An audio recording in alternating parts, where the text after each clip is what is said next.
Horror कहानियाँ। काला जादू।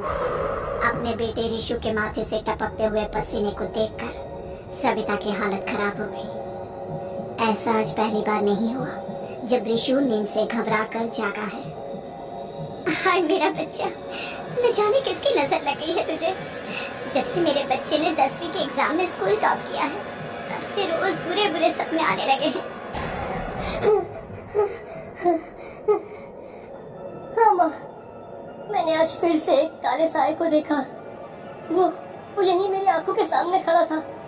माँ मुझे बचा लो माँ। वो मुझसे कह रहा था कि मुझसे बदला लेगा।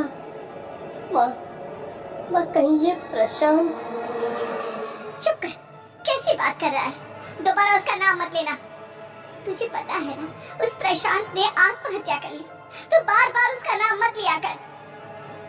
मम्मी, क्या सच में प्रशांत ने आत्महत्या की थी? चुप कर, बहुत सवाल पूछता है आजकल। और फिर रात के बाद सविता के पूरे घर में एक अजीब सा काला धुआं छाने लगा। गहरी नींद में सोई सविता की जैसे ही आंख खुली, उसका दम घुटने लगा। वो दौड़कर ऋषु के रूम की तरफ गई, जहां उसके दरवाजे पर घूमती एक काली परछाई देख वो बुरी तरह से घबरा गई। कौन है वहाँ? कौन है? सामने आओ।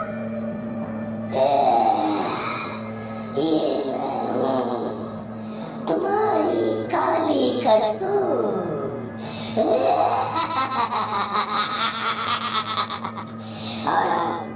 हाँ, मैं तुम्हारे बेटे को ले जाने आया हूँ। नहीं, मेरे बच्चे को छोड़ दो प्लीज। मेरे ऋषु को कुछ मत करना। वो परछाई ऋषु के कमरे में घुस जाती है। सविता भी उसके पीछे पीछे दौड़ कर जाती है और देखती है कि अब वो साया साफ नजर आ रहा था। वो सर से पैर तक खून में सड़ा हुआ था और उसके शरीर के सारे अंग कटे फटे। क्या चाहिए तुम्हें? तुम जो बोलोगे मैं करूंगी, लेकिन मेरे ऋषु को छोड़ दो। उस परछाई ने ऋषु को गर्दन से पकड़कर दीवार के सहारे हवा में उछाल दिया। ऋषु जोर जोर से चिल्लाने लगा। माँ बचाओ मुझे, बचा लो माँ। ये मुझे मार डालेगा। माँ मुझे बचा लो माँ। नहीं ऐसा मत करो, मुझे मार दो लेकिन मेरे बच्चे को छोड़ दो। मैं तुम्हारे आगे हाथ जोड़ती हूँ। वो परछाई ऋषु को जमीन पर गिरा देती है और अचानक वहाँ से गायब हो जाती है। ऋषु, मेरा बच्चा, तू ठीक तो है ना?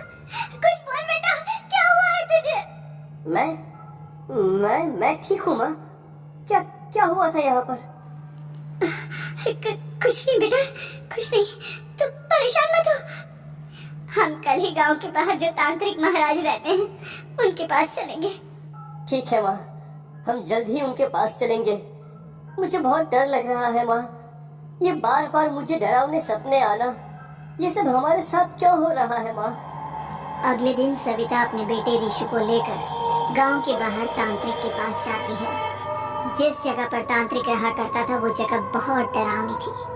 चारों तरफ कंकाल और खूब मूर्तियां नजर आ रही थी। गांव से दूर वीरानी में उस जगह पर जोर से आंधी चल रही थी। ऋषु ने डर कर अपनी माँ का हाथ पकड़ लिया। माँ मुझे बहुत डर लग रहा है। ये कैसी जगह है?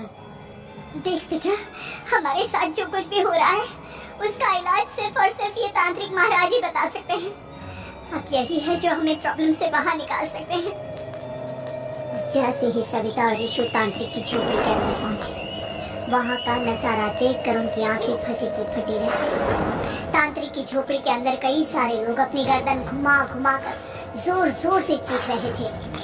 कौन हो तुम और यहाँ क्यों आई हो?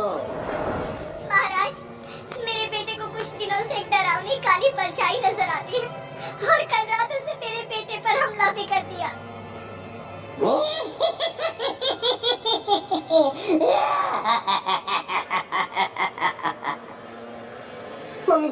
मम्मी हमें यहाँ से चलना चाहिए।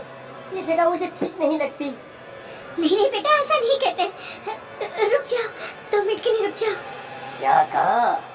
काली परछाई? तुम्हारे बेटे पर किसी काली परछाई ने हमला किया? हाँ महाराज, वो कह रही थी कि वो मेरे बेटे को कुछ कर देगी। कोई उपाय बताइए महाराज, मेरे बेटे के साथ कुछ गलत नहीं होना चाहिए। तुमने किसी दूसरे के साथ गलत किया है तो तुम्हारे साथ भी गलत होकर ही रहेगा। तुमने किसी की जान ली है, किसी को मार डाला है तुमने। नहीं महाराज, मैंने ऐसा कुछ नहीं किया। मैंने किसी की जान नहीं ली। मुझे कोई उपाय बताइए। लगता है तुम इतनी आसानी से नहीं मानोगी। मैं तुम्हें अभी उस काली परछाई से मिलवा देता हूँ और वही सारा सच तुम्हारे सामने लेकर आएगा। हाँ? सविता और ऋषु ने डर के मारे अपनी आंखें बंद कर ली।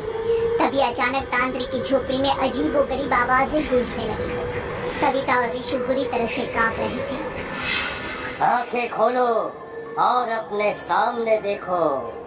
क्या यही है वो जिससे तुम कल रात को मिली थी? बताओ मुझे। हाँ, इसने कल रात मेरे बेटे के ऊपर हमला किया था। ये उसी लड़के की भटकती हुई आत्मा है जिसे कुछ दिन पहले तुमने मार डाला था। मम्मी ये महाराज क्या कह रहे हैं? क्या सच में आपने किसी की जान ली है, किसी को मार डाला है? अगर हाँ तो बताइए ना मम्मी, किसको मारा है आपने? किसको? तुम्हारी माँ इतनी आसानी से सच नहीं बताएगी बेटा। इसने एक बच्चे की जान ली है। कहीं उसका नाम प्रशांत तो नहीं महाराज? वो मेरा दोस्त है, मेरा मतलब मेरा पड़ोसी है। सही पहचाना। देखा सविता, तुम्हारा खुद का बेटा भी जानता है कि तुमने किसी के प्राणों की बलि चढ़ा दी और इसीलिए अब उसकी बुरी आत्मा तुम्हारे घर में भटकती है। मुझे माफ कर दीजिए महाराज, मुझसे बहुत बड़ी गलती हो गई।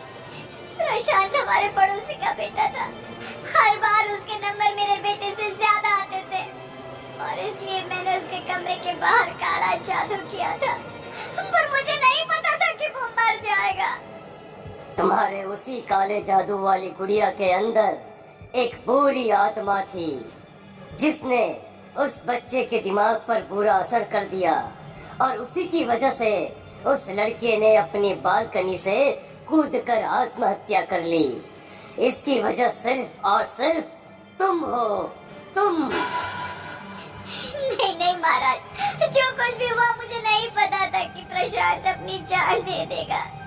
प्रशांत की आत्मा इस वक्त तुम्हारे सामने खड़ी है, हमसे बात करना चाहती है। बोलो बोलो, क्या कहना चाहते हो? मैं जीना चाहता था, बड़ा होकर कुछ बनना चाहता था। आपके बेटे से मुझे कोई परेशानी नहीं थी। अरे वो तो मेरा अच्छा दोस्त था। मुझे माफ कर दो बेटा, मुझसे बहुत बड़ी गलती हो गई, मुझे माफ कर दो। माफ करने से मुझे वापस जिंदगी नहीं मिल जाएगी। मेरे माँ बाप आज भी मेरे लिए रोते हैं। आपने मेरे साथ बहुत गलत किया है, बहुत गलत। और तभी अचानक प्रशांत की आत्मा वहां से गायब हो जाती है। सविता जोर जोर से रोने लगती है। सुन लिया तुमने? ये तुम्हारे अपने ही किए हुए पाप हैं जो इस तरह से तुम्हारे सामने आ रहे हैं। माँ, ये आपने अच्छा नहीं किया। सिर्फ 10th बोर्ड के एग्जाम में मैं टॉप कर पाऊँ इसलिए आपने मेरे दोस्त के ऊपर काला जादू कर दिया। नहीं मम्मी नहीं, अब हम कभी खुश नहीं रह पाएंगे, कभी नहीं। मेरे दोस्त की आत्मा को कभी शांति नहीं मिलेगी मम्मी, कभी नहीं। लेकिन मैंने जो कुछ भी किया सिर्फ तुम्हारे लिए किया। वो लड़का हमेशा फर्स्ट पोजीशन पर आ जाता था और इस वजह से हमेशा तुम्हारे मार्क्स कम पड़ते थे। मैंने तो सिर्फ उस पर एक छोटा सा काला जादू किया था बेटा। मुझे क्या पता था कि उसका ये नतीजा निकलेगा। जिस गुड़िया को तुमने उस लड़के के कमरे के दरवाजे पर लगाया था, दरअसल उसके अंदर एक बुरी आत्मा का प्रवेश हो गया था, जैसा कि अक्सर काला जादू करते समय हो जाता है। मुझे अपनी गलती का एहसास हो गया है। मैं प्रायश्चित करना चाहती हूँ, आप बताइए मैं क्या करूँ? प्रशांत के घर जाकर उस काली गुड़िया को वहाँ से निकालकर यहाँ लेकर आओ। मैं उसे आग में जलाकर राख कर दूंगा और उसके बाद प्रशांत की आत्मा को हमेशा के लिए मुक्ति मिल जाएगी।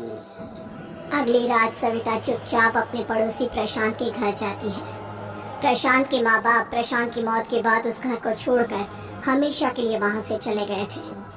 जैसे ही सविता उस घर के अंदर कदम रखती है, उसका सामना अजीबोगरीब हैवानियत से भरी आवाजों से होने लगता है। ऐसा लग रहा था जैसे कोई बुरी तरह से चीख रहा। सविता जैसे ही प्रशांत के कमरे के बाहर पहुंचती है, वहां पर लटकी हुई गुड़िया के शरीर से खून टपकने लगता है। ये क्या हो रहा है? इस गुड़िया के शरीर से खून क्यों टपक रहा है? सविता हिम्मत करते हुए उस गुड़िया को वहां से उतारने की कोशिश करती है, लेकिन तभी अचानक से बहुत भयानक दिखने वाली औरत उसकी आंखों के सामने आकर खड़ी हो जाती है। मैं यहाँ से कहीं नहीं जाऊंगी, और अगर तुमने मुझे यहाँ से हटाने की कोशिश की तो मार डालूंगी मैं तुझे। नहीं, मुझे तुम्हें यहाँ से ले जाना ही होगा, नहीं तो मेरा बेटा, उसकी जान को खतरा है। मैं तुम्हें नहीं छोड़ सकती। अगर तुम्हारे अंदर हिम्मत है तो मुझे इस घर से बाहर ले जाकर दिखाओ। और ऐसा कहकर वो औरत सविता के ऊपर हमला कर देती है और उसे हवा में उछाल उछाल कर जमीन पर पटकती है। लेकिन तभी अचानक मौका देखकर सविता अपने हाथ में ली हुई सुई उसके हाथ में चुभो देती है। हाथ में सुई लगते ही वो औरत जमीन पर तड़पने लगती है। ये क्या किया तूने? ये क्या कर दिया? तुझे ऐसा नहीं करना चाहिए था।